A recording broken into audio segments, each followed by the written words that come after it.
આજરોજ ભીમ આર્મી દ્વારા નખત્રાણા પોલીસ સ્ટેશનમાં ભીમ આર્મી સંગઠન દ્વારા દેશી દારૂ જુગારના અડ્ડાઓ ટ્રાફિક સમસ્યાને લઈને રજૂઆત કરવામાં આવી। છેલ્લા ઘણા સમયથી દેશી દારૂના લીધે યુવાનોના ઘર બરબાદ થઈ રહ્યા છે, પણ પોલીસ વહીવટ જાણે શાંત હોય અને પોલીસના નાક નીચે દારૂના અડ્ડાઓ ચાલી રહ્યા છે। જુગાર ચાલુ છે તો માટે આજે જુગાર દારૂના અડ્ડાઓ ચાલુ છે, તો આજે ભીમ આર્મી અને જાગૃત મહિલાઓ વડીલો નાગરિકો દ્વારા નખત્રાણા તાલુકામાં વહેલી તકે દારૂ બંધ નહીં થાય તો ભીમ આર્મી અને સ્થાનિક લોકો દ્વારા દારૂના અડ્ડાઓ ઉપર જનતા રેડ પાડવામાં આવશે। આજની રજૂઆતમાં ભીમ આર્મીના હોદ્દેદારો, મહિલા સંગઠનોની મહિલાઓ દ્વારા ધારદાર રજૂઆત કરવામાં આવી હતી, જેમાં ભીમ આર્મી ગુજરાત ઉપાધ્યક્ષ ઇકબાલભાઈ જત, પ્રભારી લક્ષ્મણભાઈ વાઘેલા, ઉપપ્રમુખ સુમારભાઈ, જિલ્લા મહિલા ઉપપ્રમુખ ભારતીબેન ગરવા, રાધાબેન વાઘેલા,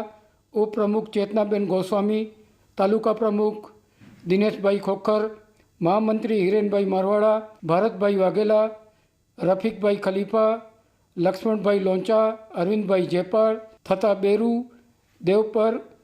દેવી સહ વિરાણી નખત્રાણાની જાગૃત મહિલાઓ હાજર રહી ઉગ્ર રજૂઆત કરી હતી।